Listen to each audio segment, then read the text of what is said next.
Hello and welcome to SpyHards podcast, where your hosts go deep undercover into the world of spy movies to decipher which films make the knock list. But remember, this information is strictly for your ears only. I'm Agent Scott. And I'm Cam the Provocateur, and Scott, take me to heaven. You gotta stop doing these intro lines, because you're stealing my outro lines every single time. That's what I'm here for. Yeah. Well, Cam, it's just us this week, so let's dispense with the pleasantries and get down to business. Pucker up and tell me what we're talking about this week. Yeah, we are talking about 2001's Kiss of the Dragon, starring Jet Li and Bridget Fonda. Kiss of the Dragon? Kiss my ass. Actual dialogue. Yep. And there's plenty more gold where that came from. I actually can say I had seen this film before. Same here. What's your story? See, I think last time we recorded last week's episode, I said I hadn't seen it because I just didn't remember. But I think about halfway through watching this film, it just all came flooding back to me. There was a scene where Bridget Fonda's character was outside the shop, and I think she had to go to use the bathroom, and that whole little to-do there with Jet Li's character. I was instantly reminded of watching this around about like 2002 on home movie channels or whatever. We had like a moment in our house where we were a big fan of Jet Li and martial arts films, so this was one of the ones. Because I think this came out around about the same time as the one as well. Same year. That actually followed this one. Yeah, this was like that prime Jet Li period where you'd had his appearance in Lethal Weapon 4 that got a lot of attention, and he quickly showed up in some star vehicles like Romeo Must Die, this film, The One, and I also saw the majority of his films in theaters. I think I saw Cradle to the Grave in theaters. I think the only one that I maybe didn't see was War. That one I think I watched on home video. What is it good for? Judging from the movie, absolutely nothing. Oh, that was completely off the cuff, everyone. That was a good time. Thank you. Great stuff. But to be fair, I didn't see this in the cinema. This was definitely on a home release. It was either a rental or it was like a movie channel or something like that. And maybe we recorded it off the TV and had it laying around the house for a while. Was this around the DVD time, or were they still quite expensive at this point? Oh, this is prime DVD time. Maybe it was DVD. Who can tell? But for those of you who have never seen Kiss of the Dragon, here is your letterboxd.com synopsis. Kiss of the Dragon. Kiss fear goodbye. Okay. Liu Huan, an elite Chinese police officer, comes to Paris to arrest a Chinese drug lord.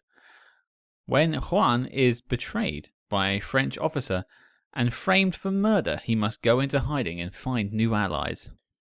Scott, why are we covering this movie? I had the same question. So, okay, I was confused as I was watching the movie because, I saw this movie in theaters, saw it a couple times at home. I actually bought the DVD. I think we had a thing here called the Columbia House Movie Club, where you signed up, you got like 5 free movies, you paid for 2 or 3 their price, and then the deal was settled. And their prices were like maybe $5 more than you'd pay in stores, so it was still worth it to get the free movies. Okay. And for that reason, I believe that's why I own Kiss of the Dragon. I don't think I would have normally have run out to buy this movie. I don't own a lot of kind of straightforward action movies. I have stuff like Terminator 2, kind of like the big ones, but I don't have a lot of these kind of more stripped down action movies. So my memory of the movie was fairly vague. But I'd Googled online and they cited this movie as a spy movie. And I was like, fair enough. I add it to the list. And I'm watching the movie and I'm going like, I mean, there's definitely elements. His character has like this locker full of machine guns. Like he seems to have some sort of passport business going on that seems very spy-like. His job is very loosely defined. He's going to serve in some sort of kind of covert operation. I'm like, okay. But then they keep referring to him as a police officer. And so then I was really confused. So then I started Googling reviews online. And it was insane how many reviews referred to him as an intelligence agent. Mm-hmm. And I'm like, okay, well, we're covered. So then I go and look at the DVD. And Scott, let me read you the synopsis from the DVD. Okay. China's top... Hang on. Does it start with Kiss, Fear, Goodbye? It does not. It says a new standard for action. Not as catchy. Sure. Okay, it says China's top secret agent is sent to Paris to carry out a top secret mission, only to encounter government espionage at the highest level. Which film was that? Falsely accused of murder, he must team up with a seductive call girl. Seductive? I don't know that I would have used that Seductive. term. To save himself and her. So... Don't worry about the daughter. Yeah, never mind that. Don't mention that. What the hell is going on with this movie's disinformation campaign of... If you look it up all over the place, I looked at like maybe 6 or 7 different synopses of this movie, and at least half of them referred to him as a spy. I had the same out-of-body experience watching it the first time. There's been, I think, like one film so far where we got to maybe the last 10 minutes and we're worried it wasn't a spy film, and then the spy story sort of kicked in and we were like, oh, we're fine. Watching this the first time, I just thought, where is the spy work? He's a police officer overseas to like bring home an outlaw. But then I go online, like you did, and look at the reviews, and everyone's referring to him as special agent. And I think, yeah, is this one of these like George Lucas has gone in and like edited versions of this, and now it doesn't? And actually, this is a very good point, because we're actually speaking to the director of the film later this week, Mr. Chris Nahon. And we'll put that question to him, whether he thinks it's a spy film or not, because I'm genuinely curious to hear his take on it.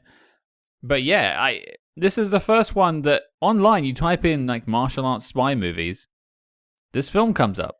Yes. And so I guess that'll be a part of the conversation about this one throughout of, does this count as a spy movie? Because like the thing is, the things his character doesn't really feel like typical police officer work to me. He feels like a spy. Yeah. Oh, well, maybe we're wandering into one of the inherent problems with the spy genre, and something that we've been asked before in interviews. Yeah. Like, what is a spy movie? Right. Define spy. Yeah. Define espionage. You can find, textbook definitions of these things, but in like, you look at James Bond. Some of these films, he's basically just a hitman. Right. Or sometimes he is a spy, perhaps, but some of the films you could go through, like License to Kill, it's a revenge mission. Mm-hmm. Or we've talked about Day of the Jackal, where that's an assassin, but who's using espionage tactics and spy tactics throughout the movie to achieve his aims.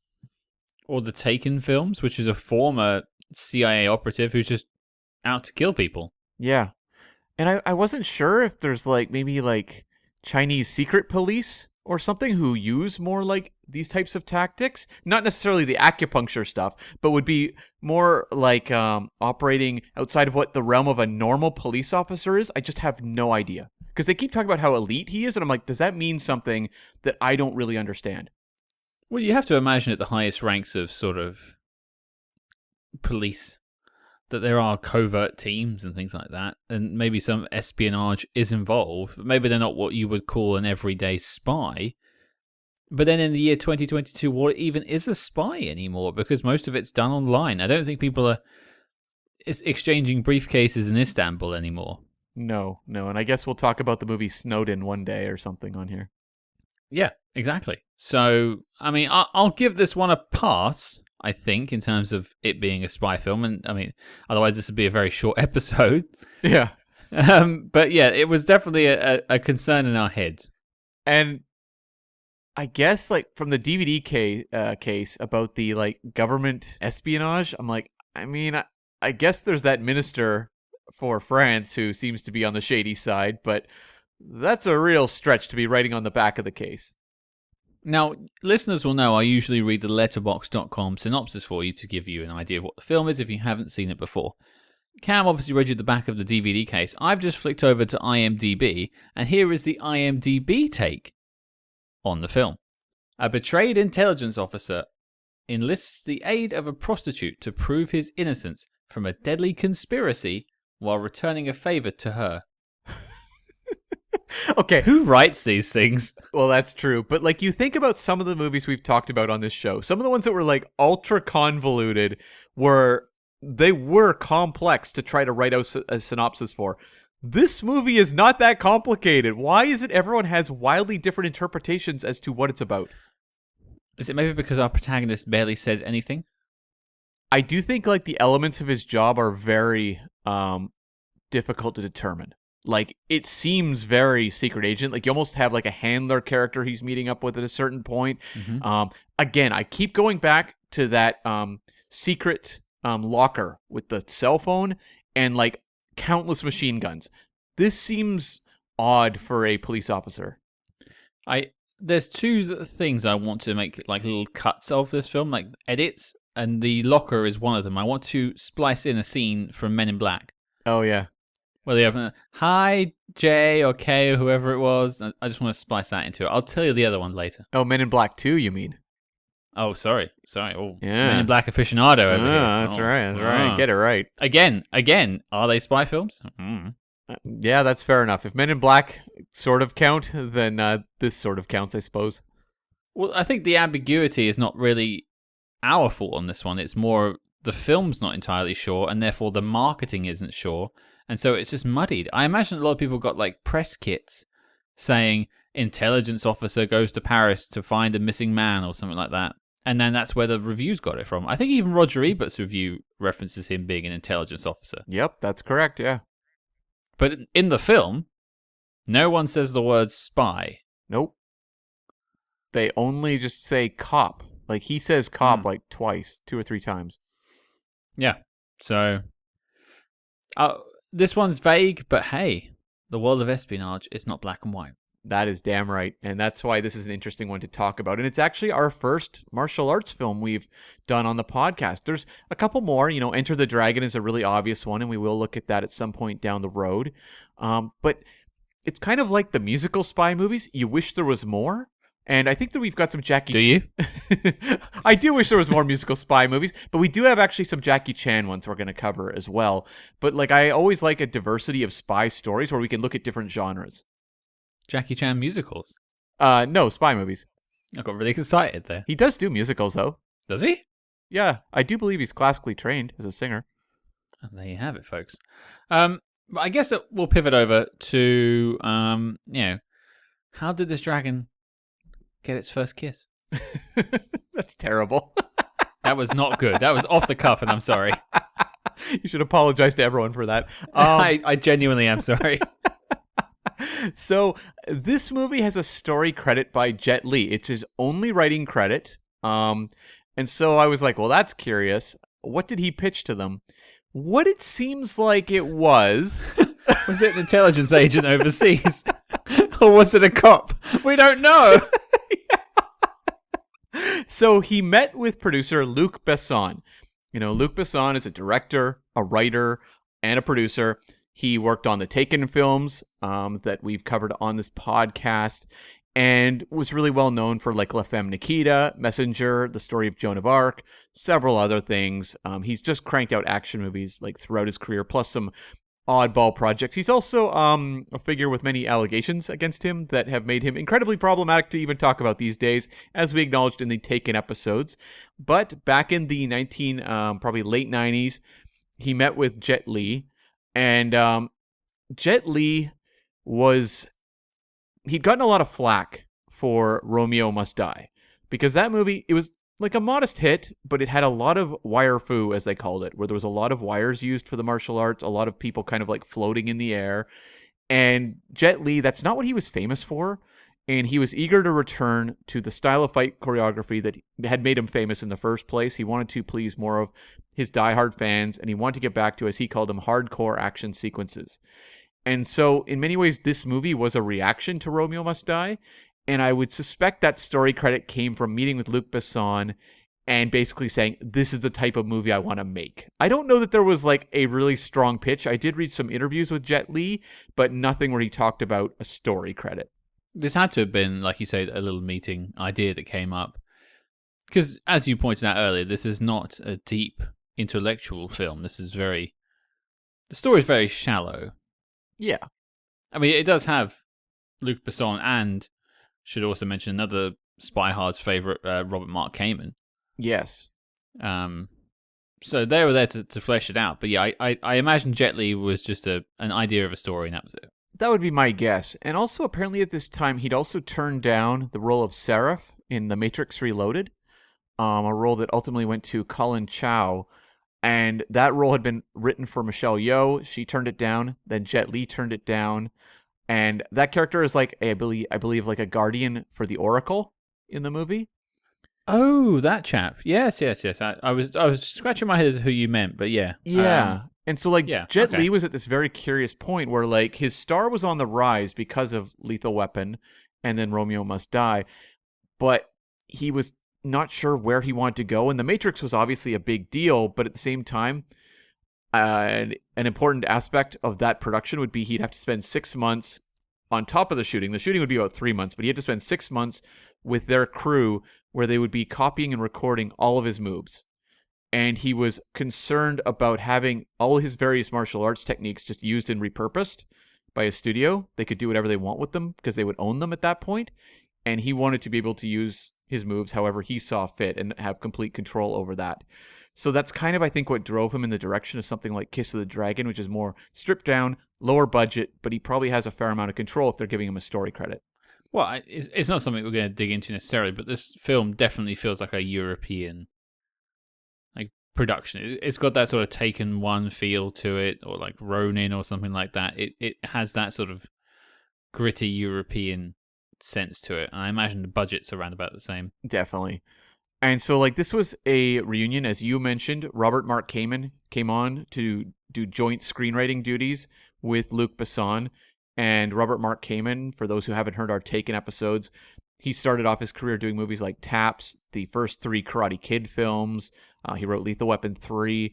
And he went on and did The Fifth Element with Luc Besson. That's where they kind of bonded. And this was actually his follow-up. So he'd had a few years off since The Fifth Element, which was 1997.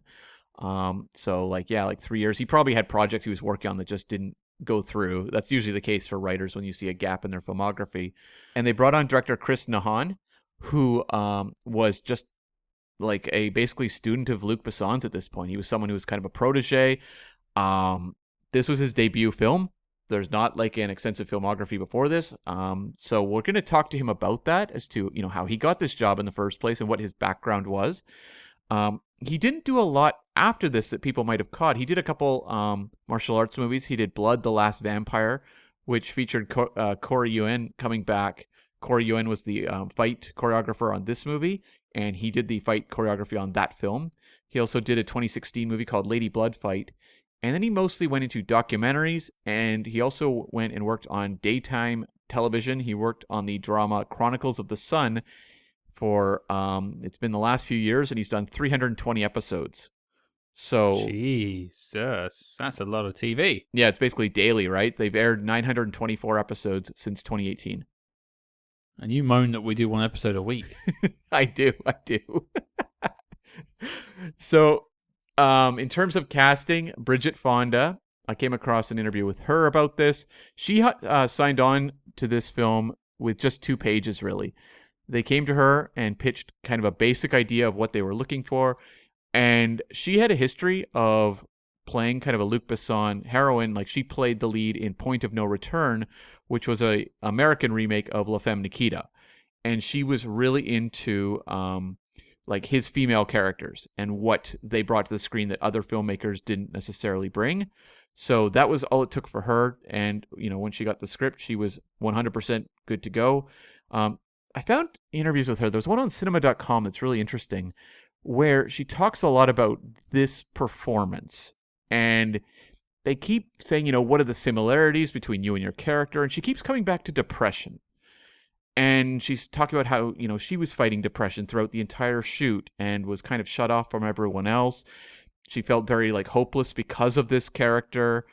And it is notable. I only bring this up because this was Bridget Fonda's final major motion picture. She would do a few TV roles. She did a independent Stanley Tucci film called The Whole Shebang, but this was the last major movie, and then she basically retired from public life. And so I found it very interesting that throughout this interview, she mentions depression like 3 or 4 times. So, is the interview post her disappearance? No, it would be on the press tour for Kiss of the Dragon. Okay, interesting. I was going to ask you what sort of happened. I didn't really do any research into Bridget, but I remember her sort of being in films, and one of the things I distinctly remember about this film is being a young man and seeing her in sort of those outfits with leather and stuff, and thinking, "Oh, hello there. I like girls. That's fine." And then never really seeing her again. So she just stepped away from Hollywood. Yep, she went to a private life. She was married to, or is married to, Danny Elfman, the film composer, and they've had kids and just kind of had a quiet life. But I mean, there was a period like the 90s. She was huge, for movies like Singles, Single White Female, like Jackie Brown. So definitely a big talent, and I think our loss in terms of the the films she might have made, but hopefully life has worked out okay for her. Yeah, absolutely. I mean, if you can step away from it and find something else to enjoy in life, all the power to you. If you're not happy, change it. And also notable, Karyo, who was the fight choreographer on this film. He has a really interesting background. He's an actor, stuntman, fight choreographer, director. He directed the movie The Transporter, for example, a couple years later, I think the next year. He worked on like the Jackie Chan classic Drunken Master. He did stunts in the George Lazenby martial arts film, The Man from Hong Kong. Ooh, spy connection. I like it. Uh-huh. Nice one, Cam. And he became Jet Li's go-to guy through a lot of his American run at that period. He worked on The One, War. He worked on The Expendables, primarily with Jet Li. So if you watch The Expendables, he was really only working on the Jet Li action sequences, but he became like Jet Li's probably insurance policy to a certain degree of like, I want to make sure that my moves come across the way I want them on screen, so I'm bringing this guy back. And everything's safe, so I can run it through with him, and that makes sense.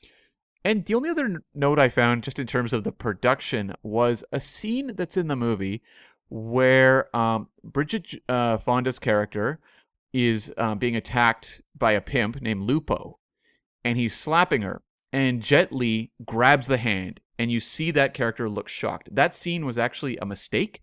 They were supposed to have a cut in there, but the director didn't call cut quickly enough, and Jet Li was so fast that he grabbed that guy. So the reaction you're seeing from that actor in that moment was real. He genuinely was completely caught off guard by how fast Jet Li had grabbed him.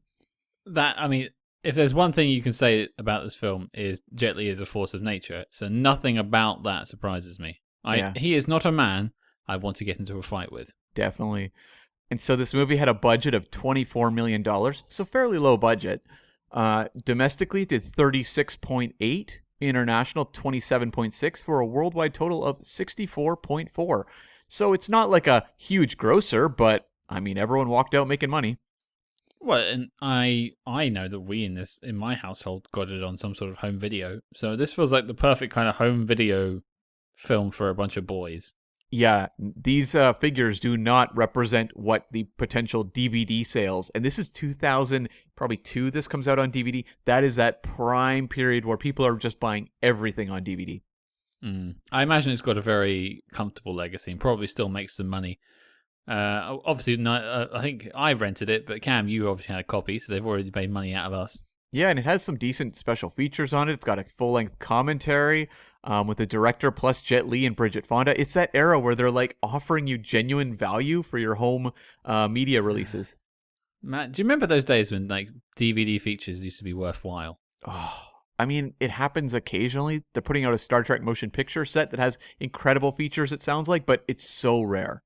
Yeah, I'm looking forward to that set. But yeah, I used to reach for the special features first when I bought like DVD sets, see what's in there. But now I don't even bother. I don't think I even looked at the Lower Decks Season 1 bonus features because I don't care. I don't want to see a laugh track of them dancing. And if you buy like a Marvel movie or something like that, it comes with like half an hour's worth of like electronic press kit. Yeah, clips. here's the Russo brothers telling you about the film. but just saying like this movie's going to be so awesome. This movie is bringing it all, and you're just like whatever. So yeah. So I maybe in those bonus features it explains if he's a spy or not. Possibly. I need to listen to the full length commentary to find that out. So this landed at number 69 at the worldwide box office that year, between K-Pax, the Kevin Spacey drama where he plays an alien. Do you remember that? I'm looking it up now. Yeah. So it was one spot under that, but it beat Captain Corelli's Mandolin, the ill-fated Nicolas Cage Oscar bait movie that has basically just become a running joke. I think they make a few jokes about it in the new Nicolas Cage film, The Unbearable Weight of Massive Talent. Sorry, I'm just dumbstruck by this poster for K-Pax. Mm. It's it's something. I'm not sure I ever want to see this film. To be fair, it's Kevin Spacey, so I probably won't watch it anyway. I think he's talking to a dog in one scene. Okay, I mean, I think I've seen it. I'd have to look that up in my... It's one of those movies that if I did, it's so forgettable that it's just gone. Anything else for us, Cam? Yeah, a couple just notes that are also just kind of worked into the postscript here. The film was banned in China because its police officer character, which is named in the story, police officer character, once again, muddying the waters, but it was banned because the police officer character killed people abroad. That was a real no-no. And Romeo Must Die had been banned in China as well because of it featuring gangsters. And Jet Li actually was quite angry about this and did do some press conferences and basically said, if gangsters aren't appropriate and police officers aren't appropriate, then what type of character can there be that wouldn't start an argument? It leaves only the ancient Chinese stories to be produced. And essentially he was arguing that at that time, the Chinese film industry was kind of holding itself back from trying riskier ventures. And so I don't really know if that's changed that much. I'm not educated enough to make that statement, but just interesting to hear that Jet Li back in 2001 was really trying to go toe-to-toe with their censor board. Yeah, I don't know if that would necessarily happen now, but fair play to him for sticking up for his films. Yeah, definitely. And so that sort of wraps up the behind the scenes on Kiss of the Dragon. Well, Cam, you, me, men's toilet, now. Yes. Got him! I got him! That moment, I just definitely went. I immediately thought of, David Lowbridge Ellis, who's been on the show and talked about how many times men's toilets are brought into spy films. And I thought you were going somewhere else. Oh, with that. no. Honestly. No. That's, but he's brought up, how many times in Bond movies. We talked about it on the Casino Royale episode. And I immediately thought of this trope of, and I think we touched upon it earlier in the show as well with like Henry Cavill with the, the fight scene in Mission Impossible in the bathroom. And there's tons more. I think even in the first 100 films we've done, there's been a couple of like meetings in men's bathrooms. Yeah, that's no surprise at all. But yeah, it's fun, the connective tissue there, though. Yeah, it's sort of like this men's world where kind of the spy business can operate. And this was a very on-the-nose, like, men's bathroom now. I was like, wow, okay, well, let's jump right into this, I suppose. But, yeah. Well, I'm interested to know, because we both had seen this film before. Yeah. I didn't really say what I thought of it back then, apart from I remember kind of liking the martial arts. As a kid, I suppose at the age of, I don't know, 15, I don't think I'm looking any further into a film. But now, I don't really like this film that much, Cam, I have to say. Okay.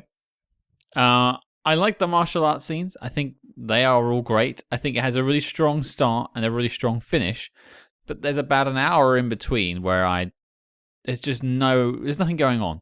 There's a lot of Jet Li sitting down, eating, and scenes about Bridget Fonda being slapped around. Yeah. None of these things appeal to me. And so I watched this twice. The first time I was kind of like, oh, okay, it's fine. And I got really quite disengaged in the middle, and it sort of saved itself by the end. The second time round was brutal, I have to say. Because I knew where the excitement was, so I immediately checked out in between. Now, there's a couple of other fight sequences in between There's the one on the boat that's quite cool. But really, it starts off with this one in the hotel that's quite standout, and then the one in the police station at the end that really are the sort of the best fight sequences in the film. Except for maybe you could say in the sort of in like the shack he's living in, because Right. you get the old Wolverine moment, which I'm sure we'll touch on again in a little while. But yeah, overall, I can't say I really enjoyed it that much. I enjoyed seeing the martial arts. I was a bit annoyed it didn't feel like a spy film for me at all, particularly. All I could really hang my hat on was the martial arts scenes, which were sort of few and far between. Yeah. I did mostly enjoy this one, but on like a kind of B movie level. Like, this is not like one of the great movies I've watched as of late, but I think I'm kind of conflicted because I know exactly what you're talking about, where my memory of this was that it was basically like a pretty propulsive 95-minute action film. Exactly And the same in my head. Yeah. I'm watching, as it starts off and we get Jet Li in that hotel fighting with dudes. They're pulling out machine guns. He's fighting through the kitchen and taking guys down. I'm like, this is the movie I remember. And then you're right, like it really slows down in the middle. And it's very paper thin storytelling. It's spending time on character development of characters who aren't particularly well fleshed out in the first place. Like, they're not just written as being very deep. So you're kind of working with cliches. The Jet Li character is presented in a lot of very dramatic situations, but like at this point, I don't know that Jet Li was ultra comfortable doing very dramatic scenes in English language. Mm-hmm. So there's a bit of a struggle there.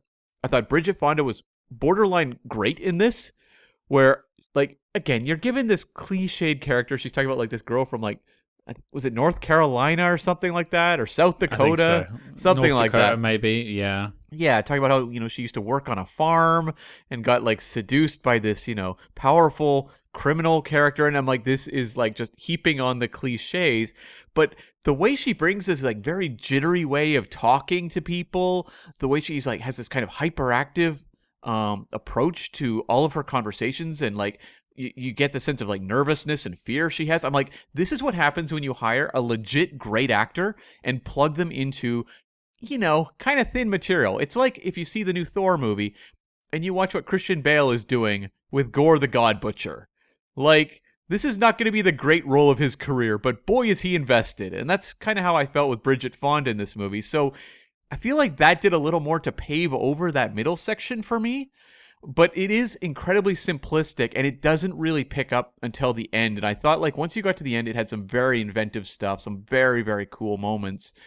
It is very early 2000s. There is some questionable little CG bits. There's some digital slowing down of the camera where you get to see some kind of blurry, fists and stuff like that, and feet flying in the air.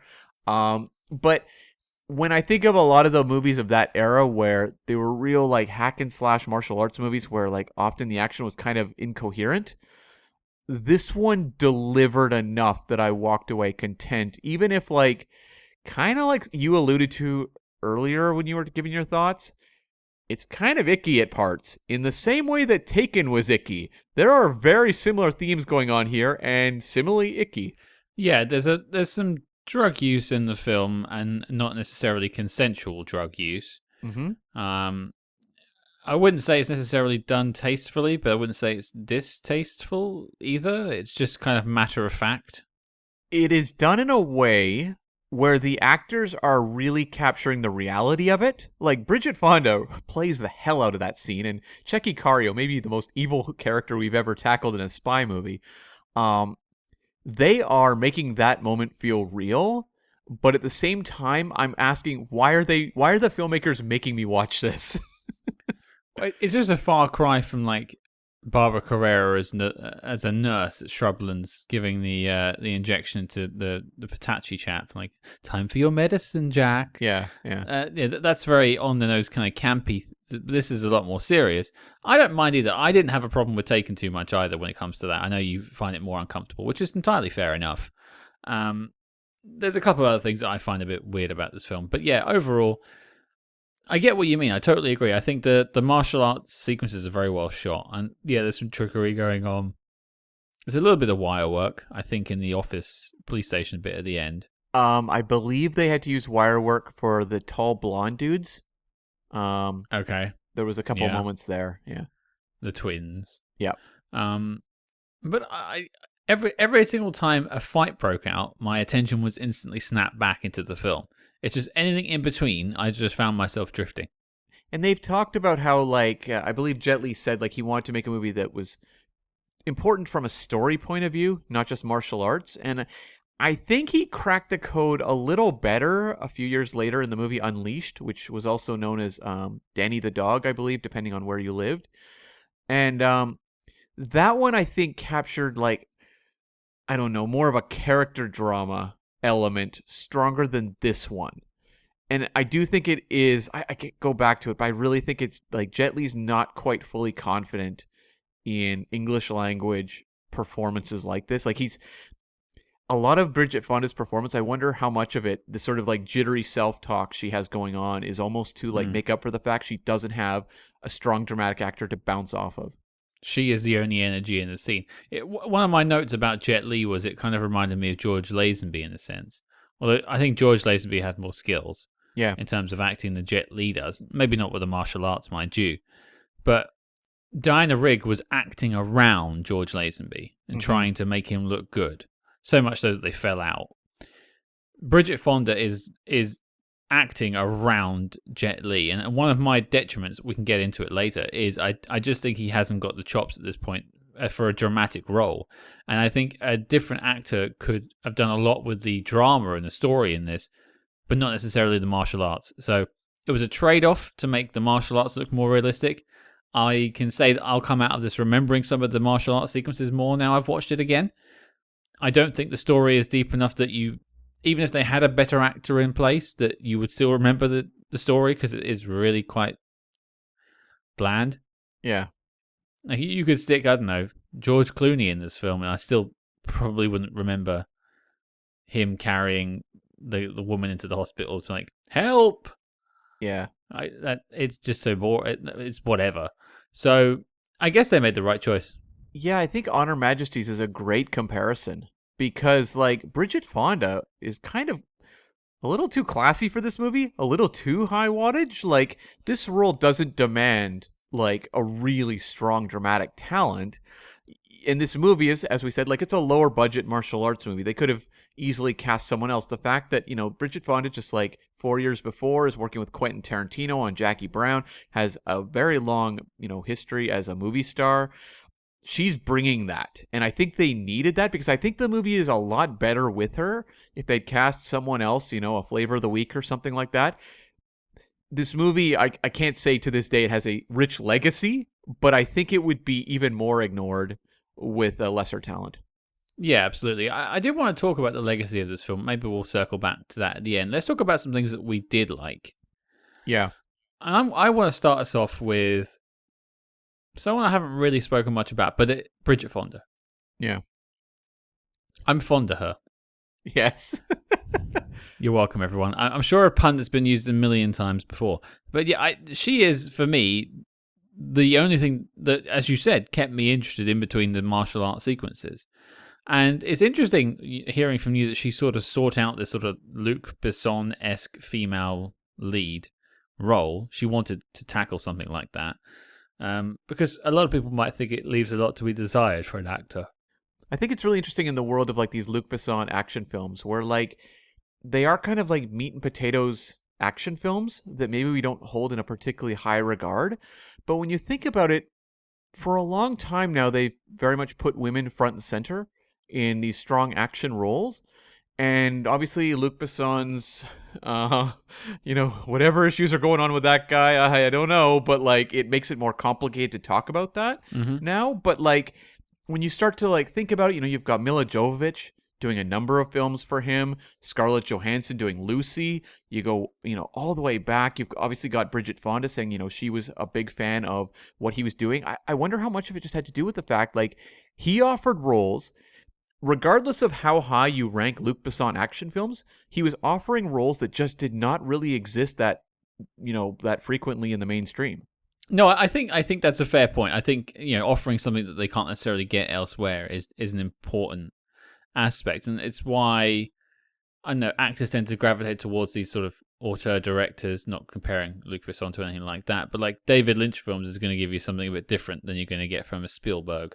And so actors will tend to try and gravitate towards these directors because they're going to get different things to play. I don't know much about Bridget Fonda's other films, except for the ones I have seen, but I don't know what her range was when she was acting, if she got to try other roles, or if she was sort of pigeonholed for a while as a particular type of character before this. I mean, she was pretty versatile. But I would say like around the time of this, it felt like post Jackie Brown, which should have been like a bit of a, mid-career launch. Like, because you have her, when she's quite young doing stuff like singles and stuff like that where she really blows up. And then you get, maybe a couple slower years. Then you hit Jackie Brown, which she's fantastic in. I'm kind of surprised she wound up in like Kiss of the Dragon, but also like she did the movie Lake Placid a couple years, I think, before this, which was the killer alligator movie. So it doesn't feel like she was getting offered the best material either. You got to think a lot of people just want to do roles where they can have some fun. Yeah. Like, I don't think Sam Rockwell's turning up to Charlie's Angels 1 for the material. True. It's more like I get to be a villain and dance around. Yeah, although he was fairly small time at that point, so for him that was a bit of a breakout role. And also, most of Bridget Fonda in this film is her being injected with drugs. Yes. Yeah, that is accurate, yes. But she manages to deal with those problems and perform in a way that actually she's the standout actor for me in this film by a country mile. Despite some other sort of fun, campy villains, she has the most energy in this film. She's definitely the heart of the film. Yeah. So I when I think back on it, I'll remember this film for its martial arts sequences and Bridget Fonda. And like Tchéky Karyo is like kind of an absurd villain, but like the scenes he has with Bridget Fonda are really tense, and that is those two actors really bringing their A game. Mm-hmm. What do I know him from? Like, I know that's a very broad question because you don't know what I've ever seen, but like I saw him in this film and I was like, I know this guy from something, but I briefly looked at his IMDb and I can't place it anywhere. So like he was in La Femme Nikita back in the day, so that's the Luc Besson connection. But he was in the movie The Core. He was in the Mel Gibson movie The Patriot, Angelina Jolie film Taking Lives. He's one of these guys who like I can't say that there's like a large number of incredibly memorable Tchéky Karyo performances that jump to my mind, but he's one of these guys who's like just been a ongoing character actor I see pop up all the time. He was in Goldeneye, apparently. Oh, he was Pushkin or Mishkin, whichever name they went with. Mishkin. Who was that in the film? Was he one of the ones at the table, the sort of Russian table? Yep, he's the one that Oromov, like I believe, shot later in the movie or something. Okay. Oh, yes. Okay. There we go. Got it. But yeah, my like was Bridget Fonda. I think she's a corker. Best performance in the film. Yeah. What about you? Well, let's talk about some of the martial arts sequences, because this is one of those movies with lots of martial arts. Which ones worked for you? What were the ones that excited you? I really liked the bit in the laundry room at the bottom of the hotel, and also in the laundry chute. I thought they looked really cool the way they did that, and that was all practical, I would imagine, except for maybe the fire was CG. One would correct. imagine. Yeah. But like he was kicking those guys around that laundry room. He threw that guy into the washing machine and like did that all practically, and it looked vicious. But the two moments that really step out to me is one, I briefly mentioned it earlier, which was sort of the Wolverine shot with the chopsticks, and then stabbing it right into that guy's neck. That was brutal. That was like really interestingly directed, where it seemed like he was on a dolly or something and being wheeled into frame, like he wasn't moving. Did you notice that? I didn't. No, it didn't look like he was walking. It looked like he was floating, and I thought that was really cool. What when he was like attacking with chopsticks? Yes. I'll go back and look at this now. Interesting. It's a really cool shot, and I look forward to talking to the director about that shot because it's really memorable. It was one of the moments that when I went to rewatch it, instantly I was like, oh, I remember this sequence. And what was the other one you were going to name? Oh, it's just the office cubicles with the twins, and he drops that one guy on his neck and like pile drives him into the floor. Another really sickening crunch. And it's like visceral when you hear it. What about you? Yeah, I thought that twin fight was incredible. The twins were played by Cyril Raffaelli and Didier Azoulay, and I'm surprised they aren't actually twins. That actually is a bit of a surprise to me because they look a lot alike. They're even dressed the same. Did you notice they look exactly like Stamper? Yeah, they do, yeah. Yeah, weird. And they have that little technique where like one guy holds someone up and the other one does this like calibration of his kick leading up to it. Yeah. It was like pretty crazy stuff, but like that whole fight I thought was incredibly well done. And sometimes in this movie it falls back on the kind of the gimmick of characters who can just vanish, which I find a little eye-rolling when characters do that in this movie. It's like they're almost like horror movie villains just like vanishing without a trace, but like that fight scene, the way it's staged and how brutal it is. And I love that it shows that Jet Li's character is really smart because he like boxes that one guy in so he can't actually kick. His legs are disabled by how close quarters the fighting is. Moves like that I thought really worked. I also, like you, really love that fight in the laundry room because it had something that you don't see in a lot of action scenes nowadays where it's like there's gags built in. It's him grabbing the irons and the guy's punching the irons and he's burning his hands. And then you cited the throwing him into the open laundry machine. You don't get that as much. When I think of the Takens, it's fast takedowns and like, neck breaks or, shootings or and whatever. Guns. Yeah, guns. Yeah. This is very gun free for Jet Li. Yeah. Does he ever fire a gun?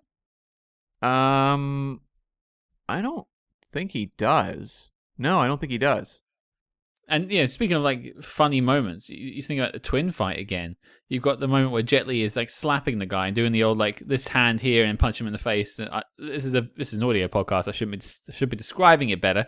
He's trying to trick the twin by holding his hand on one side and then punching him with the other, to try and deflect it. But it looks really quite funny on screen. And that bit where the two guys are like doing the you come forward, and they're doing it back and forth. It's like some good comedy, but a lot of these movies nowadays don't have like these like built-in gags that like make action scenes really fun. Because I think of the John Wicks. I really like the John Wick films. I'm not slagging them, but like they don't have kind of these like fun moments of like building up. Although I guess part 3 did. I think of that horse sequence. That actually had some really cool moments. But yeah, and like the sort of knife fight bit after was quite fun as well. Yeah, maybe I'm just not remembering well enough. But like it was such a staple of these types of movies in this era where they would factor in all these kind of little, kind of beats that would pay off individual character fight. I also really loved the police officer martial arts school. What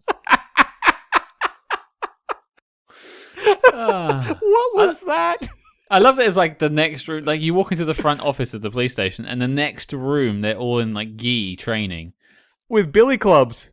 With billy clubs, exactly, got their batons out. I laughed at that and I wrote down in my notes, why is it in martial arts films everyone knows martial arts?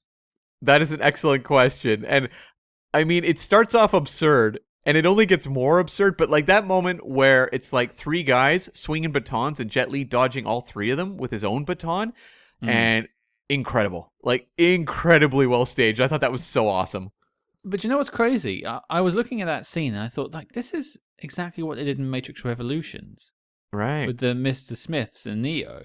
But this is practical. It looks better, yeah. They didn't need to do that. It looks a lot. I mean, I don't think Jet Li would be spinning on a pole and then flying out of the scene. Yeah. But it's interesting that they chose to go so like digital with Revolutions, whereas this is all practical and I imagine far cheaper. Yeah, far lower budget. Yeah, I mean, there's like the odd, as we said, like the CG fire effect, or you get like that moment of trickery with the dude who's blown in half in the vent, and you see like the legs slide down where it's kind of like the, half of the body kind of stuff. But like outside of that, there's not a lot of special effects in this movie. No, and that's actually queuing me up for my next like is that, and I mentioned it earlier, that sort of European gritty, grimy feel that the film has. It's almost like a noir detective story in a way. Like it's walking around at like nighttime with street lights and everything, and everything's got this sort of green tint to it. Like it just looks. I wouldn't say it looks cheap. No, they've gone for a particular vibe with it. It's definitely a decision. Taken has the same kind of vibe, yeah. Yeah. And obviously that's both at the Luc Besson school. I haven't seen La Femme Nikita, but I wonder if that's got the same sort of thing going on. Yeah, we'll have to tackle that one further down the road. But yeah, I like the vibe of the film. That's more the like in itself, and the way it's visually portrayed on screen. Obviously, the martial arts is great, but they're trying to create this environment of this man feeling out of place from his homeland, and like everyone in France is after him. And same with the Bridget Fonda character as well. Yeah. Like, she's also completely isolated. And it has that, we tend to think of like France and and Paris, I should say, in these very like romantic terms. It's the city of love and all that. I've been and there. the way they I don't. And the way they convey it here, it has that kind of foreboding, kind of dangerous vibe to it that I thought was really effective. It's what I always imagine Vancouver feels like. Depends where you go in Vancouver. That's not, fair. Not inaccurate in some places. Any other likes for you, Cam? There was things I enjoyed. I don't want to say they're good, but they took me back to a time and a place, Scott. The rap music soundtrack, which, like, when the NERD song Lap Dance kicked in during the fight with like the big bruiser guy, I was like, I'm an outlaw. Oh, I was like, this is ridiculous. This is so 2001, but I kind of love it. I wrote down I wrote NERD, Welcome to the Naughties, and it felt like I had this down as like a dislike and kind of a question at the same time. When you have this specific sound to a film, does it date it? Because I think XXX, the first film, has the same issue. Yeah, it does date it. It really, really dates it, and I'm okay with it. Well, I mean, we're both trying to relive our youth constantly. We're both creeping closer to that final dragon kiss. That's true. Another element I liked was actually just seeing Burt Kwouk, who played the whatever you want to call him, the guy who ran the Chinese food store / restaurant, who was his contact, who has this bit where he talks about how he's taken in 5 agents and 4 have died. Again, what's going on here? Secret agent or police, Scott? This guy's taking in multiple police officers who are undercover? I don't know many police officers that go overseas to do work. Like covert work. Like surely you run out of like jurisdiction when you leave your municipality. It seems strange they'd be just lending this guy to go help. Well, okay, you're skewing onto my first dislike. Do we want to go down this alleyway? Let me just talk about old Burt here. We've, covered Burt before. He was Mr. Ling in You Only Live Twice. He played a Chinese general in Casino Royale 67, and he was also in Bullet to Beijing. And he's just one of those character actors who I think is legit awesome every time he pops up. So, props to him. I also liked, just a small note, was you have the 2 Chinese representatives, I don't even know what their jobs are, who come to investigate what's going on with Jet Li's character. And they meet with, Tchéky Karyo's inspector character and the French minister. I like that those 2 characters are smart. They are hearing what, is being sold to them. And they're like, this guy's one of the best. This doesn't make sense. This is confusing. And there's never a sense that they are not kind of aware that this is shady. Yeah, they're not particularly trusting of the French authorities, and they know their man. It was nice to see. I can't remember the name of the chap who had the meeting with him on the boat. Right. But that was another fun martial arts sequence there as well. And I every time I watched this, I forgot he got shot. Yeah, no, that's true. Did you notice, though, on that boat fight sequence, that when he's up on the roof of the boat, they are doing everything they can to obscure showing that he's actually up on a roof? Like, they are not showing a faraway shot. It is entirely a camera shooting upwards, which leads me to believe they did not shoot it on top of a boat and are trying to trick you into thinking it was. I think you've just written another question for Chris later in the week. I think so. We interrupt this program to bring you a special report. Calling all agents. Independent podcasting, much like the spy game, requires considerable resources, whether it's research, equipment, hosting, or of course constructing a top secret volcano lair. we're putting out the call for your support. That's right. As you may know, we've activated the SpyHards Patreon, home of our ever-growing lineup of Agents in the Field episodes where we decode non-spy films from your favorite spy actors and full film commentaries with more intel than a Basil exposition briefing. Cam, what have we got in our crosshairs this month? It's commentary time, and we are tackling 1966's Our Man Flint. It's going to be groovy, far out, happening, and so much more. We're going 60s style, baby.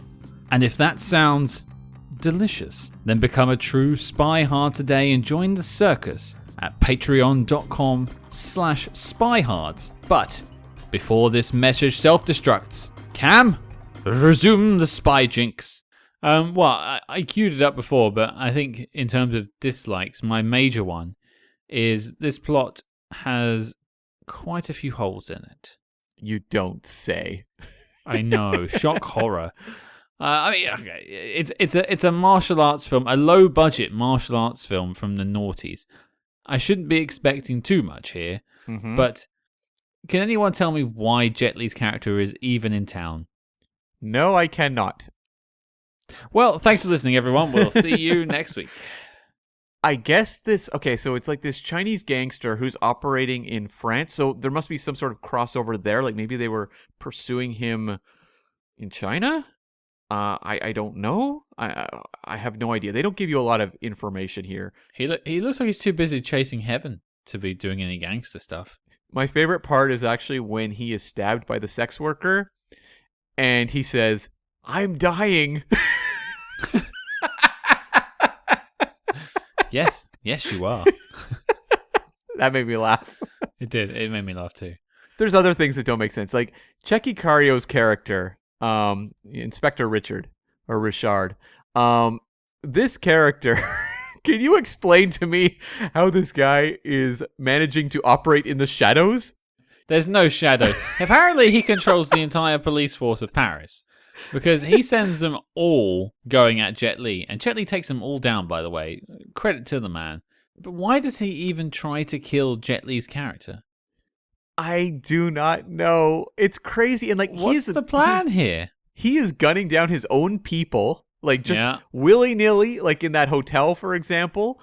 I'm like, really? No witnesses? I mean, they're really... Maybe like, I was saying that the back of the DVD case, how they're talking about like...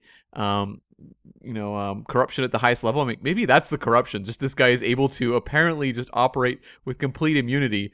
We see a scene later where he's in like a tunnel, and he's just like opening fire with like bystanders around and things like that. This guy is paper thin, and they're talking about how this gangster who's killed at the start of the movie had a contact in France. How anyone could not realize who this contact was, this mysterious contact, is insane. That they've also sent people to in the past. Yes. Baffling. This guy's running everything. He is like, injecting sex workers with heroin. He is apparently overseeing this entire like human trafficking operation. He apparently is working with a gangster. This guy's very busy. He is the ringleader of all crime in Paris. He also happens to be the head of the police in Paris. Did you ever see him doing police work? I mean, apparently in Paris, police work is criminal work. They literally just chase themselves around the town. It's crazy. Like, you think about a lot of the things we see him doing in this movie. This would take up a lot of time. You'd think he would just have like lieutenants that would be handling all of the dirty business, because like this guy gets his hands dirty a lot, literally. We see him, in our introduction, just beating a guy to a pulp in a restaurant with his bare fists. And it's like, I feel like he would have other people doing these things for him so that he could operate in the shadows. and also, but he has, not only has he got this like ring of prostitutes, I'm guessing some sort of drug ring too. Yeah. But he also has a ring of, well, maybe they're spies or people in disguise at least, because there's this whole character played by Paul Barrett, who in the credits just says pilot, who meets Jet Li's character right at the start.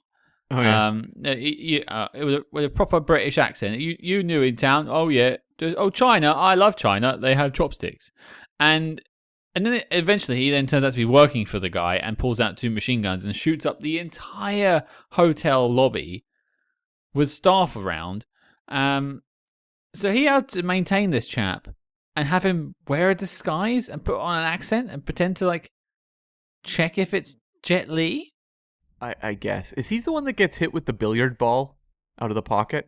He is. Great shot. Oh, that's incredible. That's actually, if you buy the DVD, which I recommend everyone go out and track down that 2001 DVD. Does it come with a billiard ball? It actually, the disc. Oh my god. Is a billiard ball. Oh my. Back when they cared what was on discs as well. That's right. Look at That's that. right. I know, but like the villain is absurd in this movie.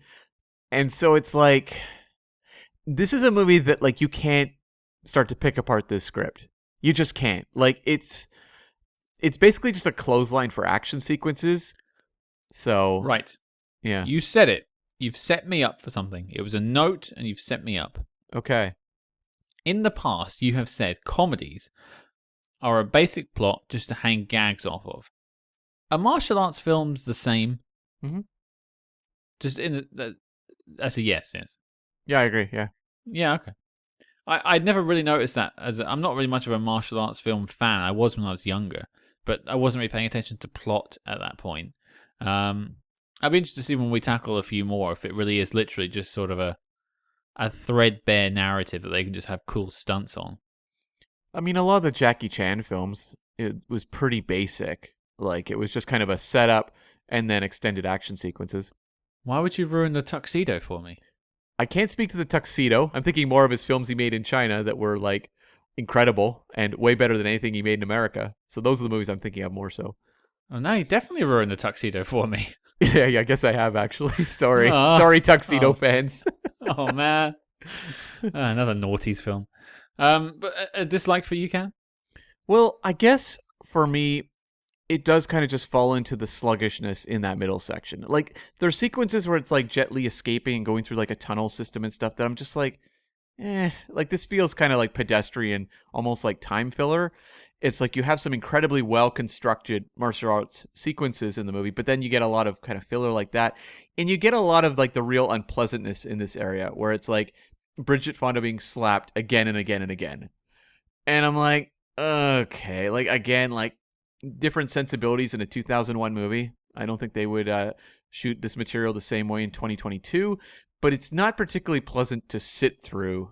And I found it, as we said up front, it's icky, but like I almost feel like I found it ickier now than I did then, even though then I did find it disturbing. I mean, I think you're just older at this point and wiser to the world and people's experiences around you, and maybe care a bit more about your common man than you did when you were 20. How dare you say that about 20-year-old Cam, the most thoughtful of all people. Tripping old ladies up at the shopping center and stuff. Classic Cam. No, I know what you mean. I didn't have the same problem with Taken that you did, but I get why they do it in the plot. It's meant to make the inspector look like an absolute like jag. Like he's not a kind of guy you want to hang around with. He's not a very nice guy. But you do it once. Yeah. But he does it several times, and he has a henchman played by, find a chap's name, Max Ryan. Great name. Character name Lupo. Not so great. And he's beaten the tar out of Bridget Fonda throughout the film. Yeah. Also, I just realized that her character name is Jessica Kamen. That's got to be a nod. Yeah. I actually noticed Cayman on the, I didn't catch that it was her last name. I should have connected the two, but I noticed when they went to the orphanage to find the daughter, they looked up Cayman on the registry. Yeah. Well, I mean, it's a little thing for people paying attention. Nice little touch, though. Yeah. And then, like, another thing that didn't fully click is the relationship between Jet Li and Bridget Fonda, where I can kind of buy just the connection of like two kind of lonely people in France who don't have anyone. I'm willing to go along with the movie, but like that's why we talk so much. That's right, exactly right. But like a lot of their dialogue together is pretty wobbly. It's a lot of just her talking about her daughter and him kind of staring blankly, or in one moment that has not aged well, it's a little bit of gay panic stuff. where she's, asking him if he's gay, and you see that Jet Li is not having it in that moment. Oh no, Jet Li would not sign off on that one, I don't think. I admittedly giggled at that little exchange. Like, are you gay? No. Yeah. I'm not. No. How dare you? No. The more I see these 90s films, the more I see this gay panic. I do find it quite interesting how quickly everyone had to assert their masculinity and say they were straight back then. And I also wonder, in 2001, would they have presented him as a viable romantic lead for her? I don't think so in 2001. This is I mean, Jet Li is my utter dislike. Yeah. And it's kind of unfair to put him as a dislike because I don't think he's coming out the gate saying he is a tip-top actor. But he's saying he is a tip-top martial artist. I buy that. Yeah. But any scene of like emotion between the two of them, it's like Bridget Fonda is acting against a wall. Right. He's just stoic the entire time. I think you get like a little smile out of him right at the end. But apart from that, that's basically it the entire film. Now, you make movies all about characters or like TV shows like The Mandalorian. He's behind a mask the whole time. He's not emoting particularly. Right. I get more emotion out of The Mandalorian than I do Jet Li's performance in this. I don't remember Romeo Must Die very well, but I would be curious, and I'm not going to go back, but if I were to go back, how well conveyed the romance between him and Aaliyah is in that movie. My guess is it's along these lines where a lot of it's just kind of this unspoken, kind of underdeveloped stuff going on. Well, ages in the field, Cam. Oh no, what have I done? Cam must die. No, that's a different thing. I'm just chanting a mantra. Yeah. But it was like, we're seeing a change, with actors like, Henry Golding, or, Simu Liu in like Shang-Chi. But for a long time, they would not present Asian male actors as viable romantic leads in North American films. And I do think that is very much at play in this movie. But you are meant to feel that there's some sort of connection between them that's romantic. She goes in for a kiss. I feel like the movie's resolving it at more of this like friendship. Oh, by the end, I think it resolves there. But like, there is a moment where she does go in to kiss him. Yeah. Not buying that one. Right. Well, I mean, I think I'll go back to the point I made earlier about having a better actor in the film versus someone who could do better stunts. Looking at it now in 2022, in the rearview mirror, are you happy with having Jet Li in this film, or would you rather have someone perhaps not as good at the martial arts, but better at sort of the pathos? You know what? I'm actually happy with Jet Li in this movie. Obviously in terms of dramatic lifting, not great, but like, to me, I think it probably is my favorite of his American action vehicles. Like, I really didn't like that many of them. I saw, almost all, pretty much all of them. Unleashed, I would have to revisit because I do recall that one being decent. But there's like a fierceness to the martial arts in this movie that I really appreciate that was somewhat absent in his other stuff, where it was a little more CG heavy or wire heavy. And so, it's kind of a case like Jackie Chan, where it's like, if you want to see great Jet Li movies, watch his Chinese language films. Like, they are, the best martial arts movies he made.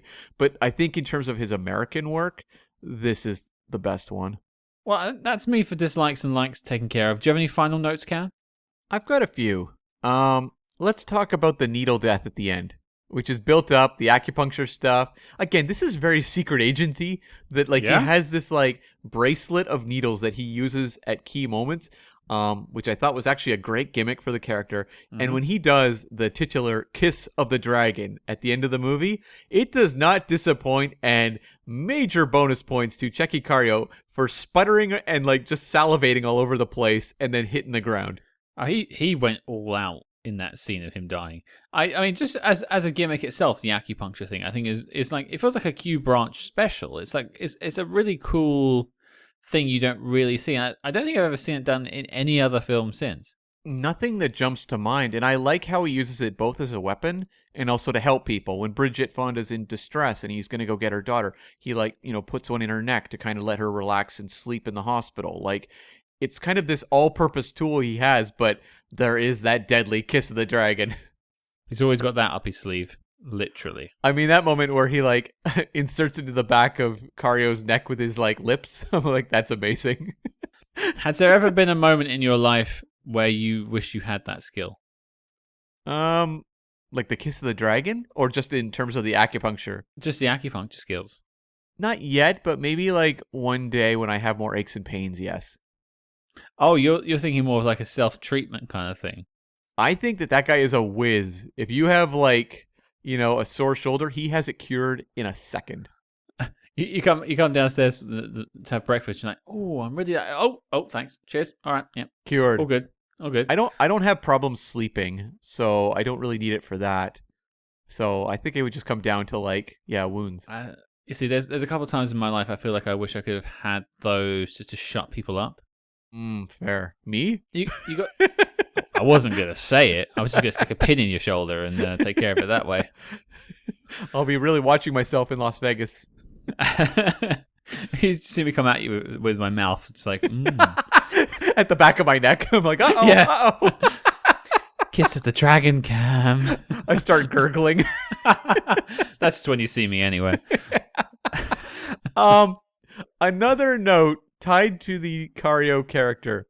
This man has a pet turtle, perhaps a tortoise. Mm-hmm. In the opening of the movie, they are showing rabbits or hares. What is going on with this visual metaphor? That was one of my final questions, was what's going on with these rabbits and the turtle. I have no idea, because the rabbits at the start, there's two nice rabbits and one's been eaten. Yeah. It reminded me of Blue Velvet at the start when you're seeing underneath suburbia and there's all the maggots and things like that. Yeah. But this is not a David Lynch film. Yeah, I don't understand why the turtle was here at all. Because you think of the tortoise and the hare, the moral is that slow and steady wins the race. I would not describe Jet Li as slow, maybe steady, but not slow. The middle of this film is slow. That is true. Did it win the race? That's the question. Well, we'll answer that in a couple of minutes' time, I think. And I like that they take the tortoise or turtle, whatever, and release it on the lawn of an orphanage. Yeah, sure. Good luck, tortoise. I'm sure you'll be fine. Smash, smash, smash. But it's I don't know. Is it going to survive? Is that a woodlands area where this turtle can go to? Or is it just on a front lawn? The weird genesis of the Teenage Mutant Ninja Turtles in Paris. Ooh. Yeah. I like that. Stick an acupuncture needle in it, and it turns into Leonardo. Uh-huh, yeah. Mm. The spin-off we never got. Kiss of the Turtle. The sequel. Yeah. The only note I had left, and I kind of set myself up earlier, was connections to things. And this is a connection to On Her Majesty's again. Okay. So, in the orphanage, and I said I wanted to make another cut, little cuts of this film. So I want to make a clip. Hopefully I'm going to put it on YouTube. In the orphanage, Jet Li is walking in with Bridget Fonda to go find her child. Right. And Bridget Fonda rips the covers off of her bed. And for a second, I was like, I wonder if Irma Bunt's there. I just want to make that little clip and put it online. Wasn't in On Her Majesty's Lazenby arranging pillows to make it look like he was in his room? Well, no, when he does that, he turns up to see the lady. I know the scene you're talking about where he goes in Yeah. and she's there, but isn't he doing that within his own room as well? Before Yeah, he he's leaves? making it look like he's in there, Yeah, he is. Okay. which is strange. But yeah, just the idea of Irma Bunt being in this film did make me laugh. So we've had two connections to On Her Majesty's now with Enter the Dragon, Kiss of the Dragon. There's a lot of dragons. Also, 2 weeks in a row of the. I thought of that as well. We could have had Eye of the Dragon and Kiss of the Needle. Oh, it was? It was like Kiss of the Needle. Yeah, it was. Yeah. Ooh. Oh my god, there's a needle connection here. We didn't even do that. That's right. So we're saying Jet Li studied under the teachings of the same. Actually, that would not connect at all. No, that's not not Nazi Germany and China. There's no connection there. No. And I don't know that Donald Sutherland would have been training Jet Li. If anything, it should have been Jet Li training Donald Sutherland. Also, Donald Sutherland's needle had very different effects on people. Also true. Yeah.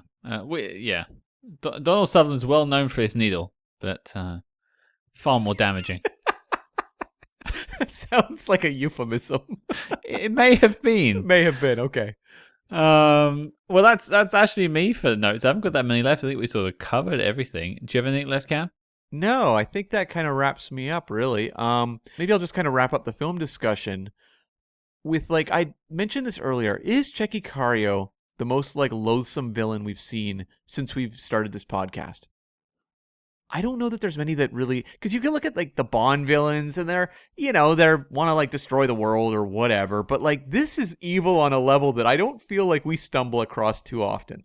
I'm dramatically pausing because I'm trying to think of an answer. Now, the villain in Taken 1, which this has a lot of connective tissue with, also quite despicable. But who is the villain in Taken? I suppose it doesn't really have...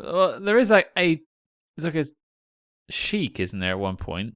He's at the end. He's going to be the one that's going to buy her, but it feels like there's just a lot of people all tied into this, sex trafficking ring in Taken. It's not like there's a mastermind who's running everything the way there is here. Yeah, I'm just trying to think of some other things. I mean, some films had, Heinrich Himmler in it. So that's true. We had Hitler as well. Operation. Yeah, we also had Hitler, so we've got some pretty despicable people.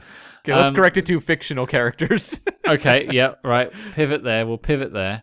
I'm trying to think of some other films we've done. It's been over 100 now. I know. Wow. It's a tough ask. I barely remember yesterday, Cam, I have to say.